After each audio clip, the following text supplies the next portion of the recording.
아무것도 못 짓고 아무 수익도 못 내는데 이 땅 왜 내가 세금 내고 관리해야 하죠? 여러분이 지금도 놓치고 있는 돈 되는 권리가 있습니다. 한전은 여러분 땅을 썼습니다. 그런데 돈은 안 냈습니다. 법원이 말했습니다. 이건 부당이득이다. 돌려줘야 한다.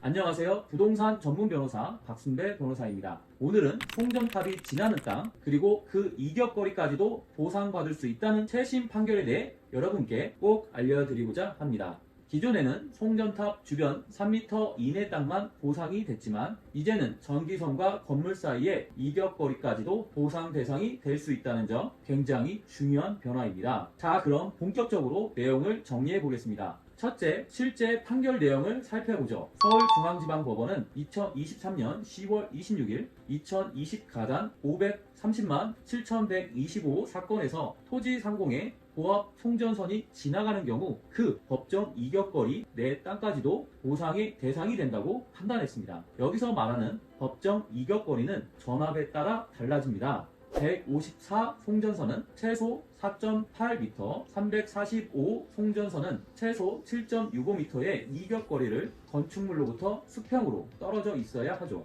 이 구간에서는 사실상 건축도 개발도 어렵습니다. 그런데 기존 한전은 이 거리 바깥은 보상하지 않았습니다. 그래서 땅 주인들은 혼났고 결국 부당 이득금 반환 청구 소송이 제기됐습니다. 법원은 이렇게 판단했습니다. 한전이 이격거리까지 점유 사용하고 있으니 임대료 상당의 부당 이득금을 돌려줘야 한다는 것이죠. 이건 굉장히 중요한 선례입니다. 단순히 땅을 깔고 있는 송전탑뿐만 아니라 그 근처의 이격거리까지도 한전이 쓴 걸로 본 것이죠. 그렇다면 보상은 어떻게 계산할까요? 보상금은 다음과 같은 공식으로 계산됩니다. 기초 토지 가격의 수익률을 곱하고 여기에 토지 이용 저해율을 곱합니다. 기초 토지 가격은 공시지가나 실거래가 기준이고요. 수익률은 보통 2에서 5% 정도입니다. 토지 이용 저해율은 제한 정도에 따라 60에서 80% 수준입니다. 이렇게 산정된 금액이 월세처럼 매달 받을 수도 있고 과거 사용분은 일시금으로 한 번에 청구가 가능합니다.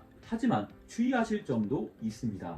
선화지 때문에 땅값이 떨어졌다는 이유로 직접적인 손해배상은 인정되지 않습니다. 그러나 그 공간을 쓸 수 없었던 만큼 월세처럼 간접 보상은 가능합니다. 이게 바로 부당이득금 반환 청구입니다. 자, 그럼 여러분이 보상받을 수 있는지 확인해 볼까요? 내 토지 위에 송전선이 지나간다. 건축이나 개발이 불가능하다. 한전과 체결한 지상권 계약이 제한적이다. 지속적인 보상을 원한다. 과거에도 유사한 사례가 있었다.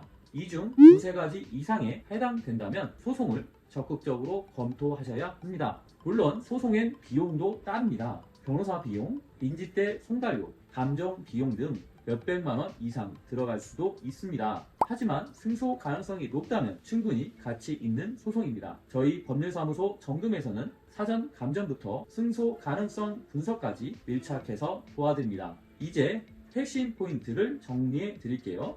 송전탑 3m 닭 땅도 보상받을 수 있습니다. 이격거리는 전압에 따라 달라집니다. 보상은 일시금 또는 매월 월세 형식으로 가능합니다. 선화지 손해는 인정 안 되지만 부당 이득금 반환 청구로 보상이 가능합니다. 감정 결과가 핵심입니다. 전문 로펌의 도움이 필요합니다. 혹시라도 내 땅 위에 송전선이 지나가고 있다면 이번 판결을 꼭 참고해 주시기 바랍니다. 내 땅이 그냥 공짜로 쓰이고 있다면 당연히 보상받아야 하지 않겠습니까? 이번 영상이 도움이 되셨다면 구독과 좋아요, 알림 설정까지 꼭 부탁드립니다. 앞으로도 더 정확한 부동산 판례와 해설로 찾아뵙겠습니다. 감사합니다.